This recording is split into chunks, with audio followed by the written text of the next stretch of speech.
Почитувани влюбеници во литературата, културата и уметноста, добре дојдовте во уште едно издание на емисијата Астрорум. Во оваа емисија најчесто гостуваат уметници, многу помалку научници, но ние се трудиме тој дисбаланс да го направиме баланс, така што со иста мерка и со исто внимание да ги третираме и луѓето кои што даваат придонеси во науката. Јас неодамна имав пријатна можност и голема одговорност да ја промовирам книгата, односно да бидам модератор на една промоција на книга од областа на етномузикологијата. Станува збор за најстарото македонско народно пеење од професор доктор Ѓорги Ѓоргиев. Оваа книга излезе во продукцијата на Арс Ламина и е многу важна, бидејќи прв пат после 35 години го доживува своето македонско издание, бидејќи ова е практично дел од докторатот што професорот го одбрани пред 35 години на Факултетот за музичка уметност во Белград и се здоби со трајната титула неформална дека е првиот кој што докторирал на овој факултет и во, да речеме, поширокиот регион во тоа време, а и првиот основач на катедрата за етномузикологија на Факултетот за музичка уметност во Скопје. Јас нема да должам многу, ќе му посакам добре дојде во емисијата Астрорум на професор доктор Ѓорги Ѓоргиев. Добар ден, професоре. Добро ве најдов. Ние имавме неодамна исто ваква виртуелна дружба по повод промоцијата, но сега имате минути само за вас, околу половина час, да се обидеме на пошироката јавност, бидејќи вас, стручната јавност, многу добро ве познава. Долги години во Институтот за фолклор, на Факултетот за музичка уметност, многу истражувачка работа, многу публикувани прилози, реферати во областа и така натаму, но сега ќе се обидеме, вие годинава наполнивте 80 години, е еден вид на животен јубилеј и тоа е некое достигнување, да сте толку успешни во науката, во приватниот живот, семејството и да оставите зад вас кадар како врвен педагог. Сакам да ве прашам од кога потекнувате од Кавадарци?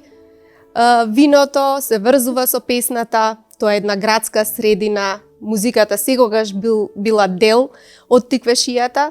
Дали се сеќавате кога прв пат посакавте да пеете, кој ви инфицираше со музиката и да ја создаде таа љубов кај вас? Па, се сеќавам затоа што спомените од децото се многу впечатливи, човек ги памти до крајот на својот. Е интересно тоа што љубовта моја си ја потврдувам према песната и пеењето, со тоа што мојот татко беше многу голем песнопоец и многу слави го чекаа он да дојде, па после да започне пеењето, некако како закон и обичај во нашите родбински врски. Еднаш, кога требаше да иде кај едни роднини, тој и нагласи на мајка ми дека ја не смеам со него да одам. Меѓутоа, од кога излезе он, јас бос, без кондори, избегав од дома и он се задржал во разговор со некој пријател на улица, а јас по споредни патишта стигнав пред него таму и се изненадив кога видов дека го нема. Он беше строг човек, но присутните таму го спречија да ме кара, рекоа дека џокито ќе ни пее и така тоа се заврши. Ете, тоа е најдалечното мое сеќавање за мојата љубов према песната и определбата према музиката. Пред да дојдете во поголем град, во поголема средина, сигурно бевте сведок на младешкиот културен живот, на кавадарци. Кажете ми, како беше да се живее и уметнички да се дејствува во едно кавадарци? Знаеме дека од таму е и знаменитиот Васил Хаџиманов, потоа неговиот потомок Зафир, па и денешниот Васил Хаџиманов, Александар Линин.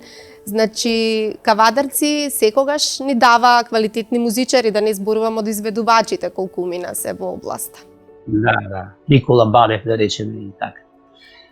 Па, видите, во тоа време, кога јас бев во основно училиште, одма некако се пројавив со својата музикалност и најчесто во хор кога настапувавме, јас имав некое соло или поврзано со хорската нумера или без тоа и по тоа бев познат. Понекогаш како атракција ме викаа на студевечери студентите и таму настапував. И што е многу битно за мојата етномузиколошка историја, што на 15 години во кавадарци дојде Живко Фирфов со Ганчо Пајтонџиев да снимаат народни песни и тогашниот наставник Илија Каровски, татко му на Бубо Каровски, од дома ме викна дека ќе има снимање да дојдам да би испеам некоја песна. И јас испеав неколку песни, од кои што 3 во 1959 година влегоа во збирката Македонски музички фолклор, мелографирани и пишува пеел ученик Ѓорѓи Ѓорѓиев од Кавадарци.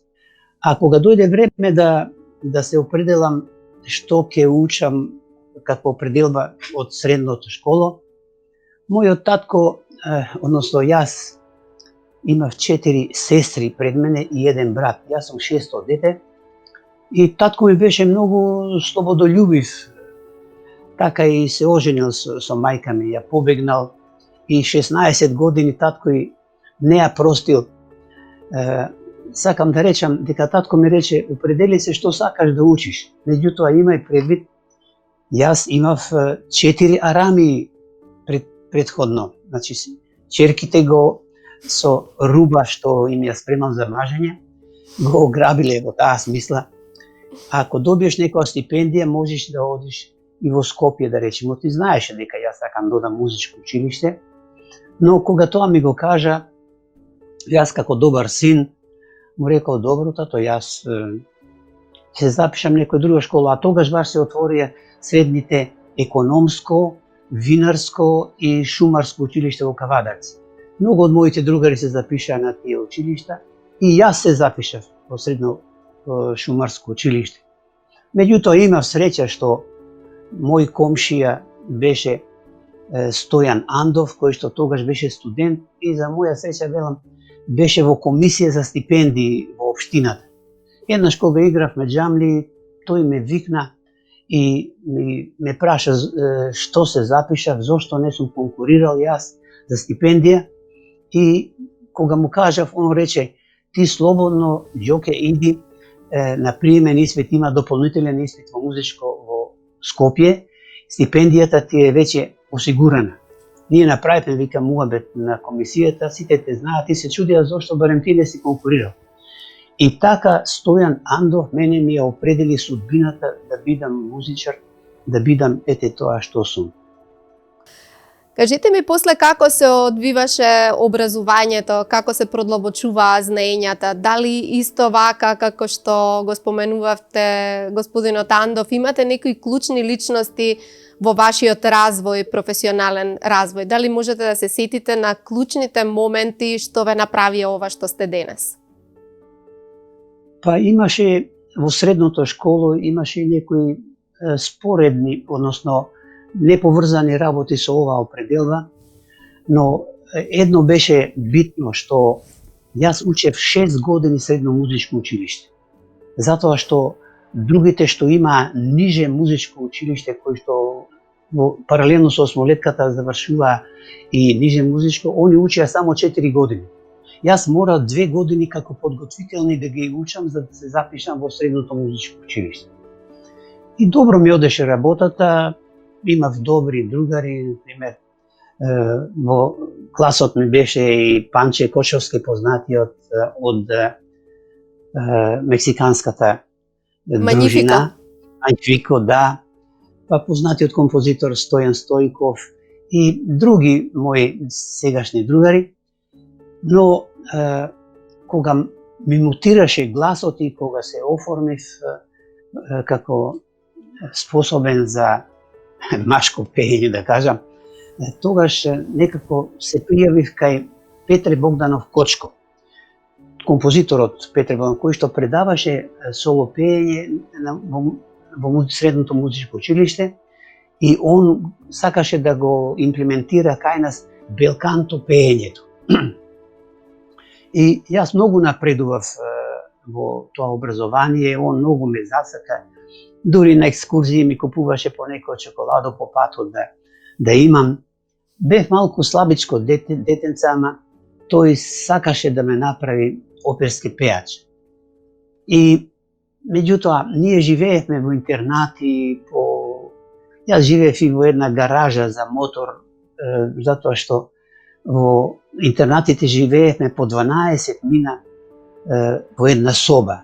Немаше парно грејење, имаше многу макотрпни работи и храната не ни беше на висина, но тоа беше едно добро школо, добро училиште за нашиот живот. Денеска кога се сретнеме со тие другари и колеги што живеевме по интернатите, се чувствуваме како браќа, не можеме да се разделиме. Но ете, тоа така заврши, ама јас од тој живот настрадав здравствено, односно ми се искриви рскавицата на носот и морав да се оперирам од девијации септум нази, така се вика слушам таа болест. А од тоа и крајниците ми оболеа, и да не ви кажувам повеќе, јас и на гласните жици сум 2 пати опериран, односно и крајниците ги 5 пати сум опериран во овој дел на лицето, околу устата и носот. Но, како и да е, завршив средно училиште, но не смеев да се определам за соло пеењето заради тие здравствени услови мои.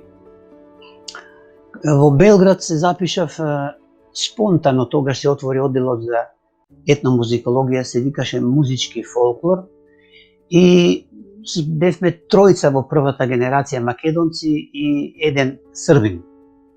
Професор една година беше познатиот Миодраг Василевиќ, кој што живеел и во Скопје, и ја напиша покрај другото и книгата Југословенски музички фолклор Македонија, и му ја посвети на македонскиот народ, каде што вели дека македонцу кој е престал да скита по светот као печалбар и така натаму. Но он почина и после беше професор Драгослав Девиќ, кој што беше многу добар педагог. Јас почна уште од средна школа, всушност имав електрична гитара и свирев по игранки, и таму почнав да се издржувам со гитарата, да пеам по игранки, да свирам.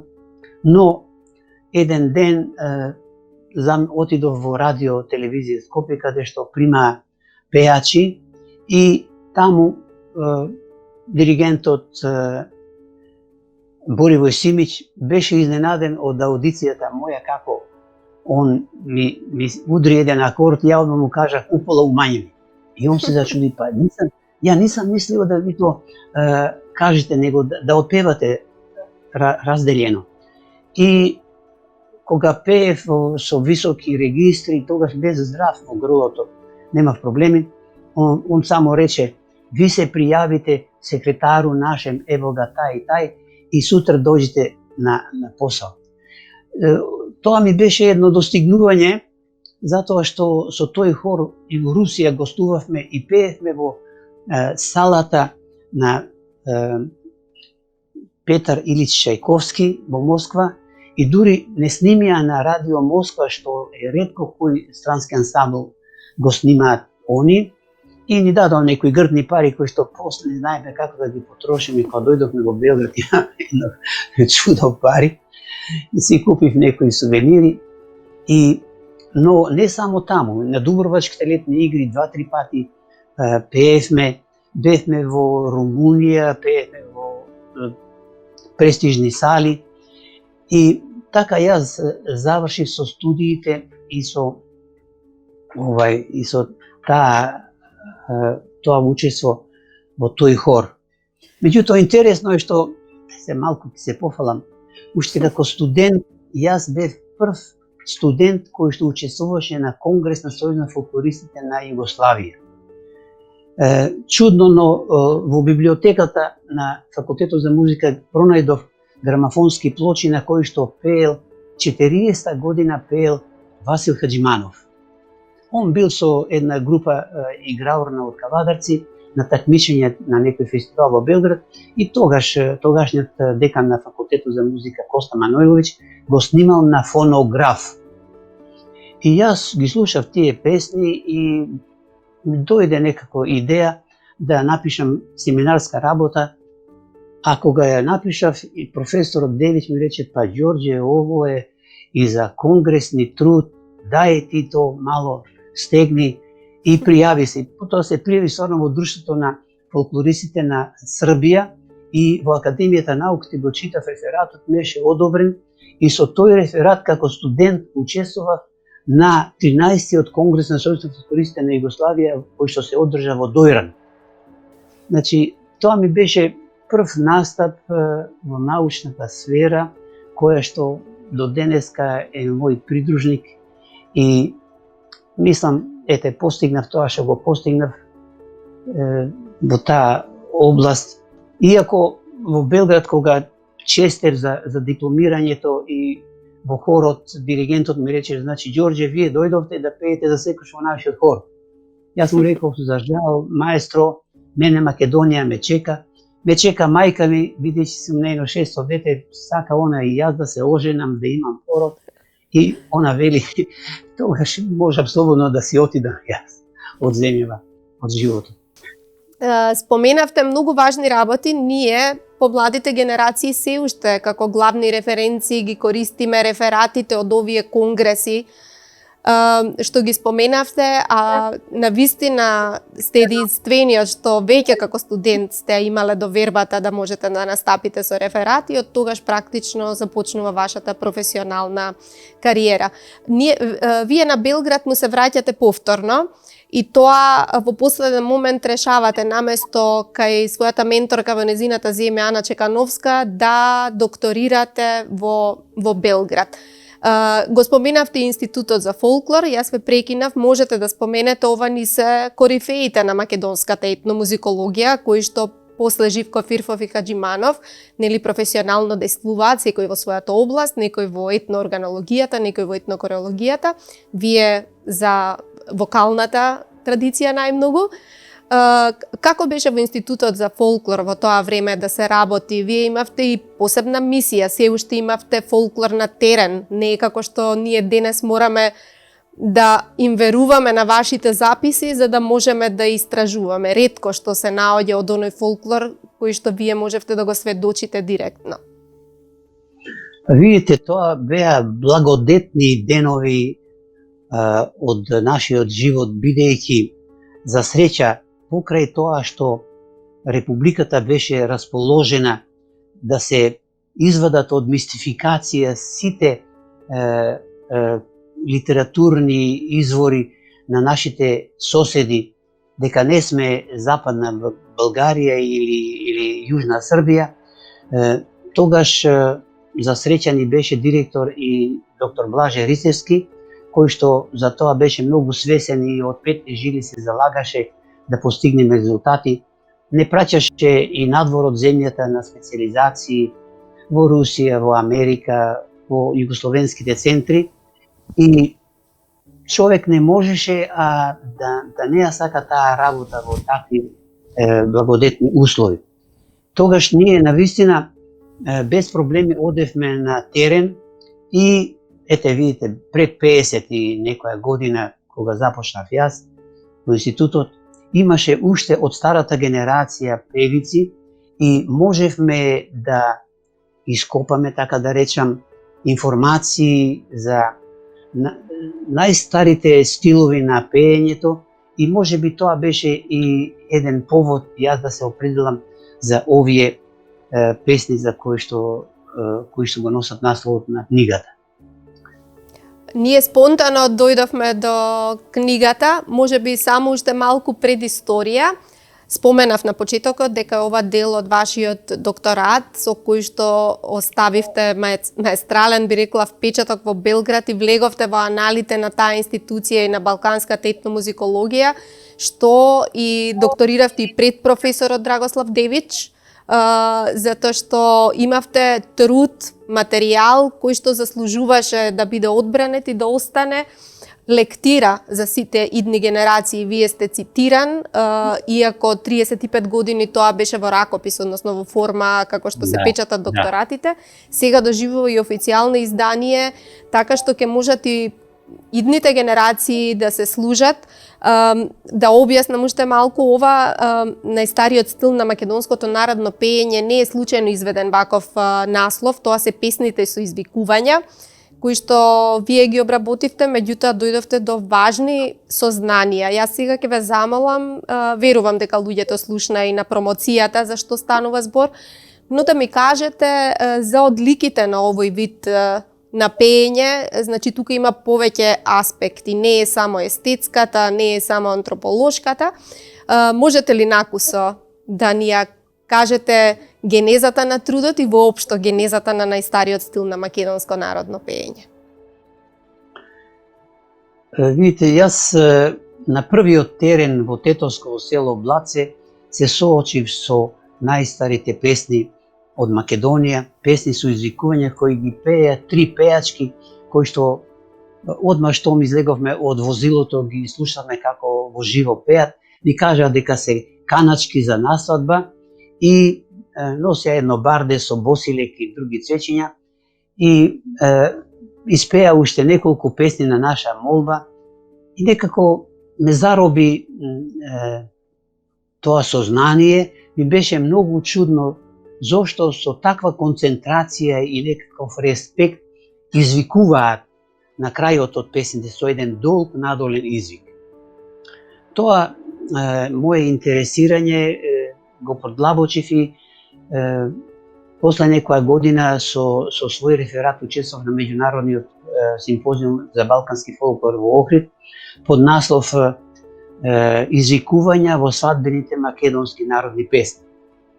А морам да кажам дека покрај она што го најдов во нашата литература, дојдов до сознание дека тоа било загатнато и во други етномузиколошки центри, како например во Полска. Пољаците осознале дека тие се најстари песни, песни со извикувања, меѓутоа кај нив многу порано, уште пред појавата на текстични средства, исчезнале овие песни и они не можеле да толку да ги проучуваат тие песни и да прават споредни такви какви што направив јас. Но јас направив за среќа не само врз моите истражувања, туку и за претходните истражувања кои што се во вид на снимки на магнитофонски ленти во Институтот за фолклор. Например, во Белорусија, најдов извори кои што говорат за некој вид букални песни. Тие се такви и наместо извикот на вокалот и се пеат на гу, на слогот гу. И певиците што го изведувале, како што пишува колешката Свитова, автор на една книга, вели они обично барале некој простор кој што има ехо и они од кога ќе извикаат, ќе испеат песните, извикаат на гу, самите го слушале повратно тој звук и тоа им представувало големо уживање.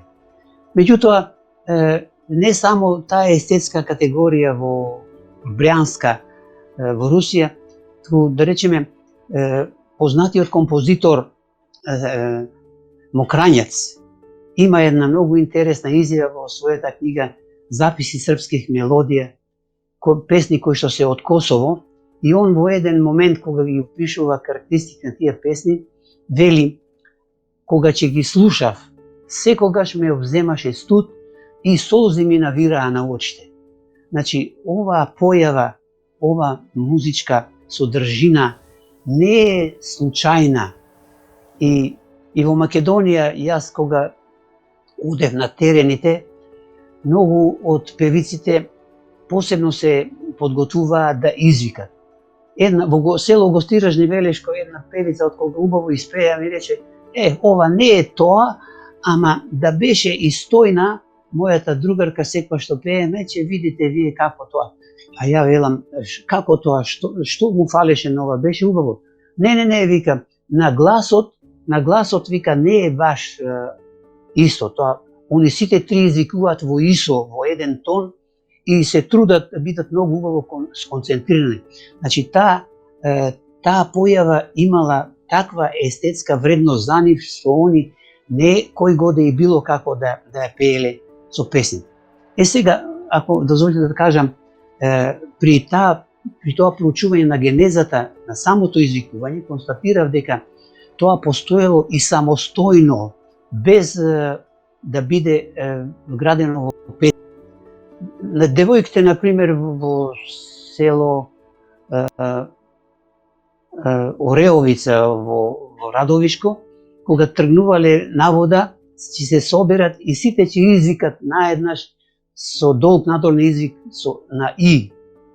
И го означувале своето одење на вода, можеби и за ергените да дојдат таму.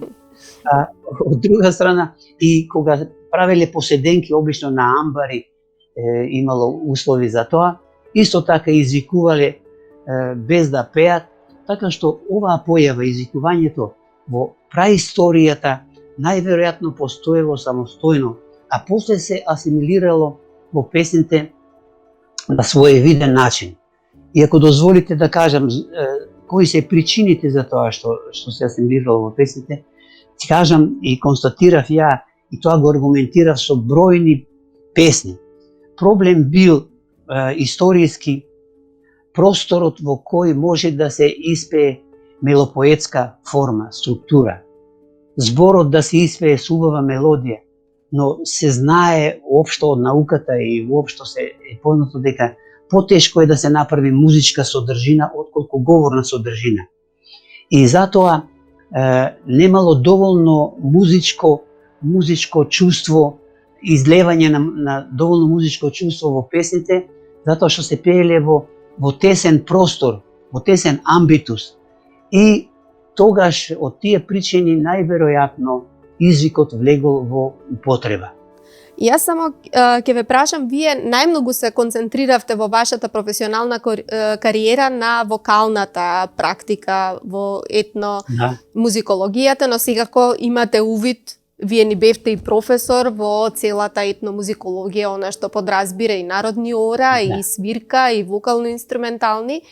Кажете ми нешто и од аспект на самата книга. Што е она што не прави различни од другите ексклузивни, а што е она што го имаме како заедничко минато? Ова ве прашувам, многу актуелно прашање. Кој сака ќе разбере дека во денешниот контекст се бориме со тие идентитетски прашања, се бориме со злите сили, злонамерни, би рекла, иако мислам дека стручните лица се разбираат добро.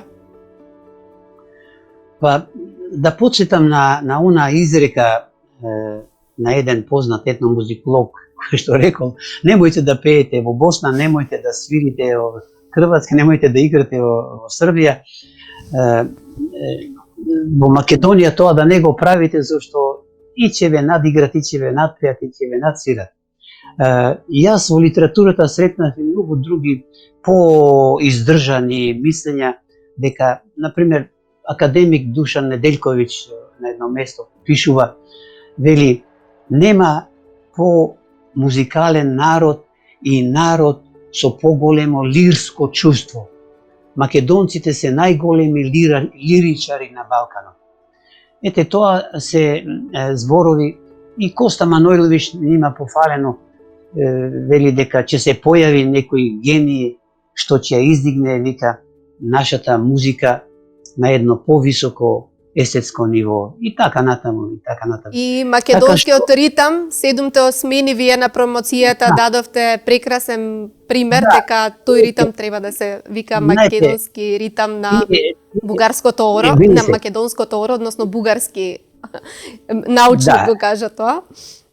Видите, за да не асимилираат уште во почетокот на минатиот век, и србите и бугарите праќале овде етномузиколози кои што собирале народни песни и во книгите ги објавувале како српски, например, српске народне мелодии, Јужна Србија, тоа се песни од Гергелија и така натаму, или 66 песни на македонските българи од Васил Стојн. Баш овој Васил Стојн во таа книга 66 на македонските българи го кажал тоа, дека еден многу популарен ритам од 7/8 со троделот на прво време и 2 дводела после него е најзастапен во македонските народни песни и македонските народни ора. И затоа он вели, треба во етномузикологијата да се вика ритам на македонското хоро, на бугарски кажува.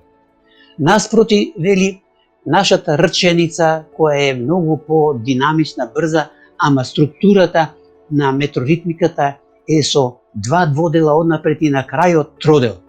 Така што ние, и според неговите зборови, се одликуваме по еден белег кој што е многу битен за нашиот идентитет. И не само тоа, него македонските песни со извикување се многу богати. Од тие 6 типа на извикување јас сретнав по неколку 2 до 3 извикувања различни по типот во една песна. И тоа е ретко во другите народни традиции на Балканот. И затоа и кај песни, и кај мелодиите, мислам, има убавина со тоа бордонирањето, нели, што го викаат влечење или преземање, слагање, што го викаат пеачките, така што доминираме со нашето чувство и определба за убавото. Лирски типови сме, сакаме да пееме, ги сакаме луѓето, ама се спротивставивме на еден својствен начин како држава на сите асимилации и ете можеме денеска да зборуваме слободно за нашата етномузикологија која треба да биде во подем. Мислам дека минутите за овој разговор одамна поминаа, меѓутоа на крајот ќе ве прашам, тоа не е помалку важно, за да имате ваква богата дејност, секако тука треба да се има поддршка и од семејството. Прво ја споменавте од вашите родители и давањето на таа слобода да си го одредите професионалниот пат, потоа поддршката на луѓето, професорите и сите останати на вашиот животен пат, но на крај и денешното ваше семејство. Вие имате 2 деца, Славјан и Јуле, вашата сопруга Нада. Не е лесно да се живее со научник кој што бил и на терени, бил и на симпозиуми и патувал, па ете некоја минута на крајот и за јадрото, семејното. Само кратко да ви кажам еден податок за мојата пожртвуваност и пожртвуваноста на моето семејство.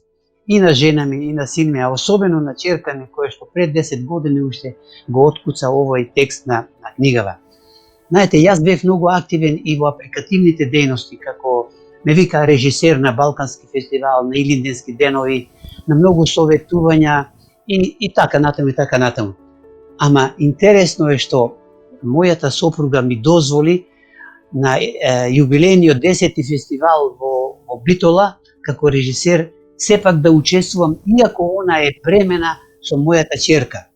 И замислите, она се породи на 3-тиот ден од фестивалот кој што траеше 4 дена и тоа не можам да го искажам колку сум ми благодарен и тоа зборува колку мојата фамилија ме поддржувала во мојата работа. Да не беа они такви, веројатно си имав многу проблеми и немаше да постигнам тоа што ете скромно, ама го постигнав. Тоа воопшто не е скромно, но јас верувам дека сега вака кога ќе ве гледаат на телевизија, кога луѓето ви се одушевуваат за тоа што сте придонеле воопшто во македонската наука, дека ќе им биде добра компензација на она што тие се жртвувале низ годините, штом ги правите горди, верувам дека е тоа соодветна награда. Јас на самиот крај уште еднаш ќе потсетам дека оваа ваша вредна книга може да се најде во сите книжарници на литература МК. Ќе ви посакам да има уште изданија, иако е ова задоцнето, иако до сега некои други институции треба да се погрижат ваквите книги да и бидат приопштени на македонската јавност, но ете, никогаш не е доцна. Јас ќе ви посакам добро здравје и кога ќе се видиме, сигурно ќе добиете и некој подарок, некоја друга книга. Во литература МК постојат и други монографски изданија од области или од сродните области. Толку се минутите, со вас би можеле да разговараме до утре, но јас ја имав таа привилегија да можам да ви ги слушам вашите анегдоти, приказни, знаења, низ студиите, а верувам дека ќе има и нека друга можност повторно да се сретнеме и да разговараме. Ви благодарам за оваа шанса и благодарам на литература, пред се на директорката Бранка Бугарийска и на незиниот тим што со се срце сака оваа книга да излезе во видео. Ви благодарам, професоре, и секое добро. Благодарам јас исто така.